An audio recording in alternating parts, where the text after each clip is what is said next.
Hello guys, welcome to my channel. இப்போ நம்ம புணர்ச்சி விதிகள் தான் பார்க்க போகிறோம். அதாவது குரூப் 4, குரூப் 2, குரூப் 2A, அதாவது டிஎன்பிஎஸ்சியில் பிரித்து எழுதுக சேர்த்து எழுதுக. டிஎன்பிஎஸ்சி மட்டும் இல்லை, 12th ஸ்டாண்டர்ட்லேருந்து 11th standard 10th standard எல்லாருக்குமே தேவை தான். பிரித்து எழுதுக சேர்த்து எழுதுக நமக்கு வேணும்னா புணர்ச்சி விதி கண்டிப்பாக நமக்கு தெரிஞ்சாகணும். அது எப்படி ஈஸியாக நம்ம படிக்கலாம், அதாவது புணர்ச்சி விதிகள் நிறைய பேருக்கு ரொம்ப கஷ்டமாக இருக்கும். நம்ம எப்படி ஈஸியாக ஷார்ட்கட்டோட ஈஸியாக பார்க்கலாம் அப்படின்றது தான் இங்கே நம்ம பார்க்க போகிறோம். ஓகேங்களா? ஃபஸ்ட்டு புணர்ச்சி விதினா என்னன்றது நம்ம தெரிஞ்சுக்கணும். புணர்ச்சி விதினா ஒன்றுமே கிடையாதுங்க. நிலைமொழியோட ஈற்று வருமொழியோட முதல்ல.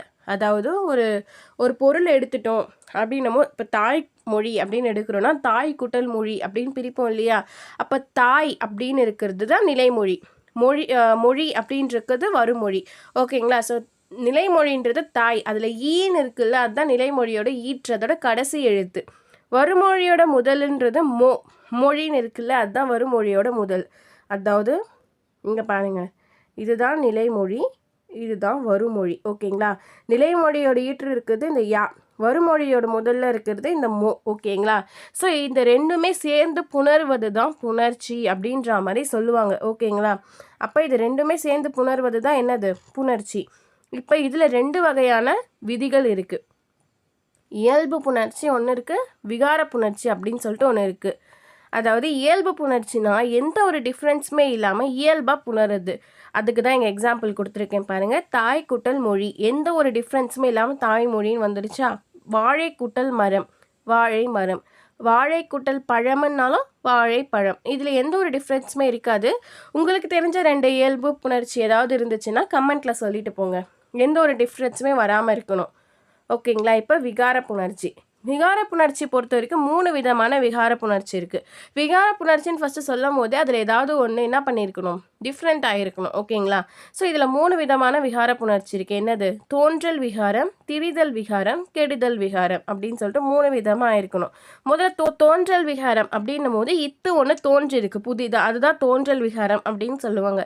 நெக்ஸ்ட்டு திரிதல் விகாரம். திரிதல் விகாரம்னா ஏதோ ஒன்று திரிஞ்சிருக்கணும். அதாவது ஒரு வேர்டுக்கு பதிலாக அதை திரித்து இன்னொரு வேர்டாக மாற்றி, அதாவது வேர்ட் மீன்ஸ் ஒரு லெட்டர் மாற்றி இருக்கணும்னு சொல்லுவாங்க. இப்போ திரிதல் விகாரம்னா மண் குட்டல் குடம், இந்த இன்னன்றது இட்டா மாறி இருக்கு. அப்போ இன் என்பது இட்டாக திரிந்தது. ஸோ அதை தான் நம்ம என்ன சொல்லுவோம்? திரிதல் விகாரம் சொல்லுவோம். கெடுதல் விகாரம்னா ஒன்று மறைஞ்சே போயிட்டு இருக்கணும், அதுதான் கெடுதல் விகாரம் அப்படின்னு சொல்கிறது. ஸோ தோன்றல் விகாரம், தெரிதல் விகாரம், கெடுதல் விகாரம், இதுதான் விகார புணர்ச்சி அப்படின்னு சொல்லுவாங்க. இயல்பு புணர்ச்சினாலே என்னது? நிலைமொழியோட ஈற்று எழுத்தோ வருமொழியோட முதல் எழுத்தோ சேர்ந்து புணர்வது தான் புணர்ச்சி. இதில் 2 வகையான புணர்ச்சிகள் இருக்குது. ஒன்று இயல்பு புணர்ச்சி, இன்னொன்று விகார புணர்ச்சி அப்படின்னு சொல்லுவாங்க. சரி, ஓகே. இயல்பு புணர்ச்சின்றது எந்த ஒரு டைப்புமே இல்லை, இயல்பாக அப்படியே வரும். விகார புணர்ச்சின்றது 3 விதமான டைப்ஸில் இருக்குது. தோன்றல் விகாரம், திரிதல் விகாரம், கெடுதல் விகாரம். சரி, இப்போ உடன்படு மெய் புணர்ச்சினா என்ன அப்படின்னு சொல்லிட்டு பார்க்கலாம். இப்போ தான் நம்ம புணர்ச்சி விதினா தெரிஞ்சுக்கணும். இப்போ விதிகளுக்குள்ளே வரும். புணர்ச்சி விதிகளில் நிறைய விதிகள் இருக்குது. இதில் ஃபஸ்ட்டு விதி பார்க்கலாம். உடன்படு மெய்ப்புணர்ச்சி அப்படின்னா என்ன அப்படின்னு சொல்லிட்டு பார்த்தோம்னா, நிலைமொழியோட ஈற்றிலையும் உயிரெழுத்து இருக்கணும், வருமொழியோட முதலிலையும் உயிரெழுத்து இருந்துச்சுன்னா ரெண்டுமே புணர முடியாது. ஏன்னா நிலைமொழியோட ஈற்றில் வந்து மெய்யெழுத்தும் வருமொழியோட முதல்ல வந்து உயிரெழுத்தும் இருந்தால் தான் நம்மளால் புணர வைக்க முடியும். அப்போ இது எப்படி புணர முடியாது. அதனால் என்ன பண்ணணும்?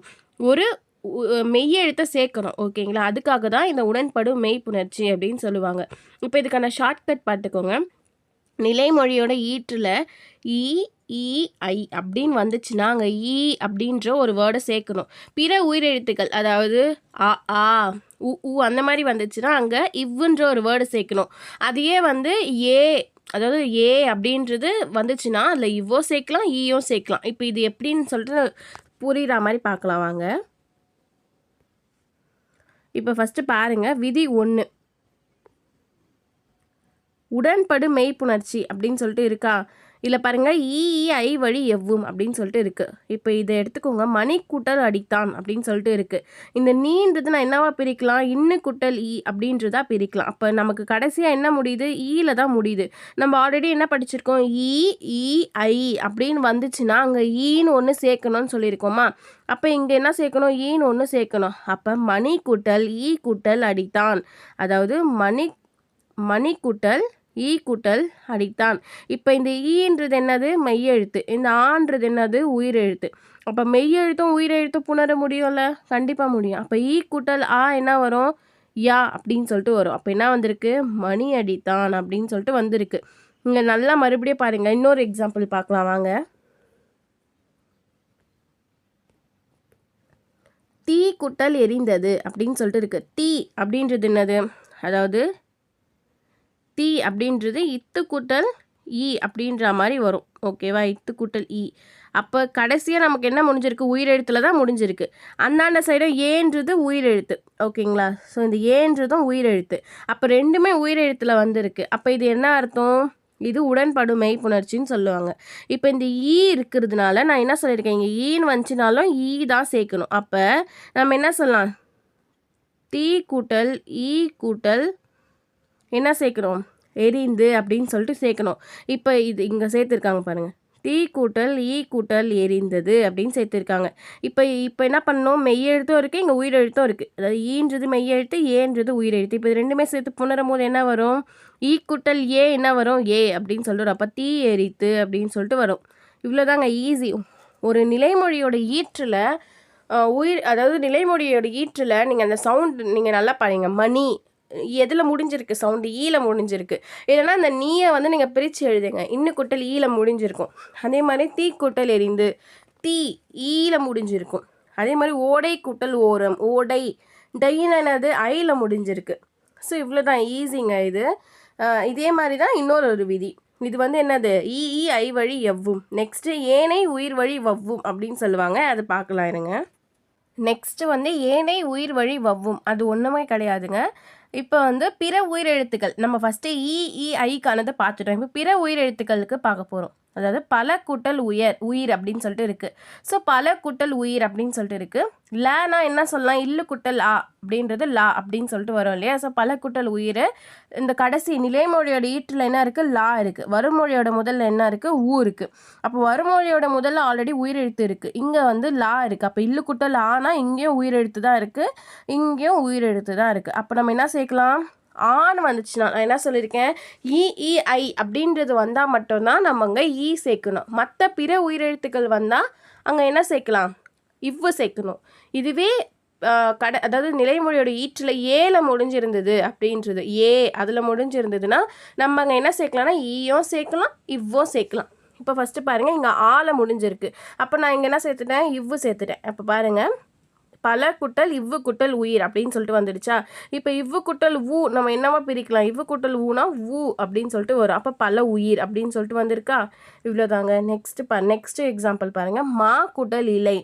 ஃபஸ்ட்டு மா அப்படின்றது என்னது, இம்மு குட்டல் ஆ அப்படின்னு சொல்லுவாங்க. அதுதாங்க இம்மு குட்டல் ஆ அப்படின்றது மா. நெக்ஸ்ட் என்ன இருக்குது, இங்கே ஆண் வந்துடுச்சுனால நம்ம இவ்வு சேர்க்கணும். பிற உயிரெழுத்துக்கள் எது வந்தாலும் நம்ம இவ்வு சேர்க்கணும். இப்போ இவ்வு சேர்த்தாச்சு. நெக்ஸ்ட்டு இலை. இப்போ பாருங்கள், இவ்வு கூட்டல் ஈனா வரும் வி, அப்போ மாவிலை. இவ்வளோதாங்க. ஐ இல்லை ஏ, ஐன்னு வந்துச்சுன்னா ஈ சேர்க்கணுங்க. பிற உயிரெழுத்துக்கள் எது வந்தாலுமே இவ்வு சேர்க்கணும். ஏ அப்படின்ற ஒன்று கடைசியில் முடிஞ்சிச்சுன்னா இவ்வும் சேர்க்கலாம், ஈயோ சேர்க்கலாம். இதை மட்டும் நீங்கள் மைண்டில் வச்சுக்கோங்க, அப்புறம் ஈஸியாக போட்டுடலாம். நெக்ஸ்ட்டு பாருங்கள், ஏகாரம். அதாவது ஒன்றும் இல்லை, ஏமுன் இவ்விருமையும். ஏ அப்படின்னு வந்துச்சுன்னா ரெண்டுமே சேர்க்கலாம். ஃபஸ்ட்டு பாருங்கள், சே குட்டல் அடி அப்படின்னு இருக்குது. சேனா என்னது, இச்சு குட்டல் ஏ அப்படின்னு சொல்லிட்டு எடுக்கலாமா, சே குட்டல் அடி. அப்போ இச்சு குட்டல் ஏ அப்படின்னு சேர்க்கலாம். இங்கே ஈ வந்துச்சுன்னா, அதாவது ஃபார் எக்ஸாம்பிள் ஈ வந்துச்சுன்னா என்ன வரும், இங்கே நான் போட்டு காட்டுறேன் பாருங்கள். சேன்றது இச்சு குட்டல் ஏன்னு வரும். அப்போ ஏ வந்துடுச்சு, சே குட்டல் ஈன்னு போட்டுக்கிறேன், ப்ளஸ் அங்கே இருக்கிற அடி போட்டுக்கலாம். இப்போ நமக்கு என்ன வரும், ஈ குட்டல் ஆ என்ன வரும், யா வரும். அப்போ சே அடி அப்படின்னு சொல்லிட்டு வருதா, வந்துடுச்சு. நெக்ஸ்ட்டு இதில் இவ்வு சேர்த்துக்கோங்க. இவ்வு சேர்த்தாலும் ஆன்சர் வரும். அதாவது ஏன்ற ஒரு வேர்டு வந்துச்சுன்னா இவ்வுலேயும் வரும் ஆன்சர், ஈ போட்டாலும் வரும். இப்போ நெக்ஸ்ட்டு பாருங்கள், இங்கே இவ்வு சேர்த்துக்கணும். இதை அடிச்சுட்டு நம்ம என்ன பண்ணலாம், இங்கே இவ்வு சேர்த்துக்கலாம். இப்போ பாருங்கள், இவ்வு குட்டல் ஆ என்ன வரும், வா. அப்போ சேவடி வரும், சேயடி சேவடி வரும். இவ்வளோதாங்க, ரொம்ப ஈஸி இது. நீங்கள் வந்து 4-5 கொஸ்டின்ஸ் வந்து நீங்கள் இன்னும் டெஸ்ட்டு போட்டு பார்த்து ப்ராக்டிஸ் பண்ணிங்கனாலே உங்களுக்கு இது ஈஸியாக வந்துடும். ஓகேங்களா. நெக்ஸ்ட்டு மெய்யீற்று புணர்ச்சி.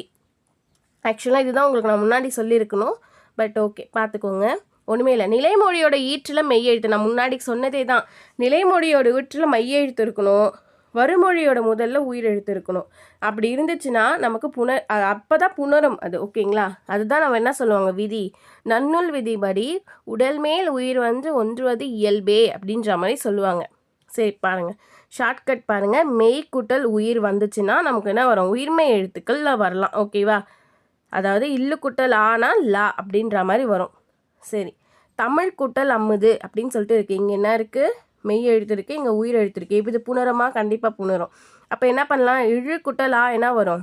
ழா அப்படின்னு சொல்லிட்டு வரும். ஸோ தமிழ் அமுது அப்படின்னு சொல்லிட்டு இங்கே பிரித்து கொடுத்துருக்கேன் பாருங்கள். ஓகேங்களா? ஸோ கடல் குட்டல் அலை அப்படின்றது என்னது? இல்லு குட்டல் ஆவா நம்ம பிரிக்கணும். இங்கே மெய் எழுத்து இருக்குது, இங்கே உயிர் எழுத்து இருக்குது. இல்லு குட்டல் ஆல என்ன வருது? லா. அப்போ கடல் அலை. நெக்ஸ்ட்டு ஆசான் குட்டல் உரை. இங்கே என்ன இருக்குது? இன்னு இருக்குது, இங்கே ஊ இருக்குது. அப்போ உயிர் எழுத்து மெய் எழுத்து உயிர் எழுத்து இருக்குது. இப்போ பாருங்கள், இன்னு கூட்டல் ஊ என்ன வரும்? நூ அப்படின்னு சொல்லிட்டு வரும். அப்போ ஆசான் உரை. இவ்வளோ தான். உடல் மேல் இந்த விதியை நீங்கள் தெரிஞ்சுக்கினாலே ஈஸியாக நீங்கள் வந்து இது பண்ணிடலாம். ஸோ இந்த மெய்யேற்று புணர்ச்சி. ஓகே, நெக்ஸ்ட்டு குற்றியலுகர புணர்ச்சி அப்படின்னா என்னன்னு சொல்லிட்டு பார்க்கலாம். குற்றியலுகர புணர்ச்சியை பொறுத்த வரைக்கும் நிலைமொழி, அதாவது நிலைமொழியோட ஈற்றில் குசுடு துப்புரில் முடிஞ்சிருக்கணும். வறுமொழியோட முதலில் உயிரெழுத்து இருக்கணும். அப்படி இருந்தாலே அது குற்றியலுகர புணர்ச்சி அப்படின்றது எடுத்துக்கலாம். இதுக்கான விதி பாருங்கள். உயிர்வரின் உக்குரல் மெய்விட்டு ஓடும். அதாவது ஊன்ற ஒன்று வந்து ஓடி போயிடும். ஓகேங்களா?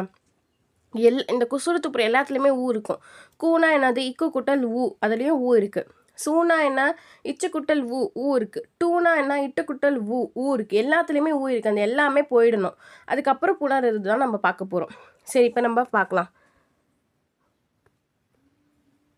இப்போ பாருங்கள், வண்டு கூட்டல் அடைந்தது அப்படின்னு சொல்லிட்டு இருக்குது. ஓகேங்களா? ஸோ வண்டு கூட்டல் அடைந்தது அப்படின்னு சொல்லிட்டு இருக்கு இல்லையா? இப்போ டூ இருக்குது. இங்கே என்னது? குசுடு துப்புரு எது வந்தாலும் அது குற்றியலுகரம் நம்ம கண்டுபிடிச்சிட்டோம். அப்போ இங்கே வந்து என்ன இருக்குது? டூ இருக்கிறதுனால இது என்னது? குற்றியலுகரம் அப்படின்னு நமக்கு தெரிஞ்சிச்சு. இப்போ இந்த டூவை நம்ம என்னவா எழுதலாம்? இட்டு குட்டல் ஊ அப்படின்ற மாதிரி பிரித்து எழுதலாம். இப்போ நமக்கு விதி என்னது? உயிர்வரின் உக்குரல் மெய் விட்டு ஓடும்ன்றது விதி. அப்போ ஊன்றது நமக்கு ஓடிடும். இப்போ ஊ ஓடிச்சுன்னா நமக்கு என்ன இருக்கும்? வெறும் இட்டு மட்டும் இருக்கும். அப்போ வா இன் இட்டு குட்டல் அடைந்தது அப்படின்னு சொல்லிட்டு எழுதியாச்சு. இப்போ என்ன எழுதலாம்? இங்கே மெய் எழுத்து இருக்குது, இங்கே உயிர் எழுத்து இருக்குது. இப்போ நமக்கு என்ன சொல்லியிருக்கோம்?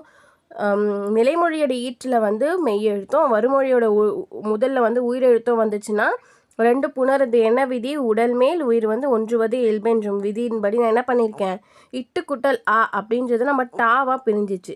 அப்போ என்ன சொல்லலாம்? வண்டடைந்தது அப்படின்னு சொல்லிட்டு எழுதிக்கலாம். புரிஞ்சுதான்? நெக்ஸ்ட்டு பாருங்கள், நாடு கூட்டல் யாது அப்படின்னு சொல்லிட்டு இருக்குது. இங்கே நீங்களே இதுக்கான எக்ஸாம்பிள்ஸ் நீங்கள் எனக்கு ப்ரீஃபாக வந்து கமெண்ட்டில் சொல்லுங்கள் பார்க்கலாம். இது எப்படி இது பிரிஞ்சிருக்குன்னு. அதே மாதிரி மாசு குற்றல் அற்றார், இதுவும் நீங்கள் ப்ரீஃபாக எனக்கு கமெண்ட்டில் சொல்லுங்கள். இது கமெண்ட்டில் நீங்கள் சொன்னீங்கனாலே உங்களுக்கு இது புரிஞ்சிருச்சு அப்படின்ற மாதிரி அர்த்தம். நெக்ஸ்ட்டு வந்து முற்றியலுகரம். முற்றியலுகரமும் குற்றியலுகரம் மாதிரி தான். ஆனால் குற்றியலுகரத்தில் நிலைமொழியோட ஈற்றில் குசுடு துப்புரில் முடிஞ்சிருக்கணும், அதில் ஊ மறைஞ்சிருக்கணும் அப்படின்ற மாதிரி நம்ம சொன்னோம். இப்போ முற்றியலுகரத்தில் வந்து அதுலேயே ஊ மறைஞ்சி தான் இருக்கணும். ஆனால் குசுடு துப்புரியெல்லாம் முடிஞ்சிருக்கணுன்ற அவசியம் இல்லை. எதில் வேணாலும் முடிஞ்சிருக்கலாம், அதில் ஊ மறைஞ்சிருக்கணும். ஓகேங்களா? இப்போ நீங்கள் நல்லா பாருங்கள். இதில் வரவு கூட்டல் அடைந்தது ஊ இருக்குது. அப்போ குசுடு துப்புரை இதில் இல்லை, ஊ இருக்குது. அப்போ இவ்வு கூட்டல் ஊ அப்படின்ற மாதிரி நம்ம எழுதலாம். ஓகேங்க? இங்கேயும் ஊ இருக்குது. அப்போ இந்த ஊன்றது என்னது? மறைஞ்சு போயிடுச்சு. அப்போ வரவு கூட்டல் அறிந்தது. அப்போ இவ்வு கூட்டல் ஆ என்ன வரும்? வா அப்படின்ற மாதிரி வருமா? வரவறிந்தது. அவ்வளோதான். உறவு கூட்டல் அழகியது. உறவு கூட்டல் அழகியதுன்னு இருக்குது. இங்கேயும் ஊ இருக்குது. நம்ம பொதுவாகவே ஊவில் தான் வரும். முற்றியலுகரம்னாலே ஊவில் தான் வரும். நீங்கள் மைண்டில் வச்சுக்கோங்க. அப்படி இல்லை, வேறு எதில் வந்தாலும் ஊல முடிஞ்சிருக்கும். குசுடு துப்புருவை தவிர்த்து, அதாவது முற்றியலுகரத்தில் வர குற்றியலுகரத்தில் வர குசுடு துப்புருவை தவிர்த்து எதில் வந்தாலுமே முற்றியலுகரம். அதில் ஊ இருக்கணும். ஓகேங்களா? இப்போ ஊன்னுன்னா இவ்வு குட்டல் ஊ இருக்குது. அந்த ஊவை ஓட விட்டுருங்க. அப்போ என்ன வரும்? இவ்வு இருக்கும். அந்த இவ்வோட உடல் மேல் உயிர் வந்து ஒன்றுவது இயல்பேன்ற விதியை நீங்கள் கொண்டு வந்தீங்கன்னா உங்களுக்கு ஆன்சர் வந்துடும். ஓகே ஃப்ரெண்ட்ஸ், நம்ம முற்றியலுகரத்தோட இந்த வீடியோவை ஃபினிஷ் பண்ணிக்கலாம். பார்ட் 2ல் மற்ற விதிகள் எல்லாமே பார்க்கலாம். ஓகேங்களா? இந்த வீடியோ உங்களுக்கு பிடிச்சிருந்தா சப்ஸ்கிரைப் பண்ணிக்கோங்க. அப்படியே லைக் பண்ணிவிடுங்க. உங்கள் ஃப்ரெண்ட்ஸுக்கும் ஷேர் பண்ணுங்கள். ஏதாவது டவுட்னா கமெண்ட்டில் கேளுங்க.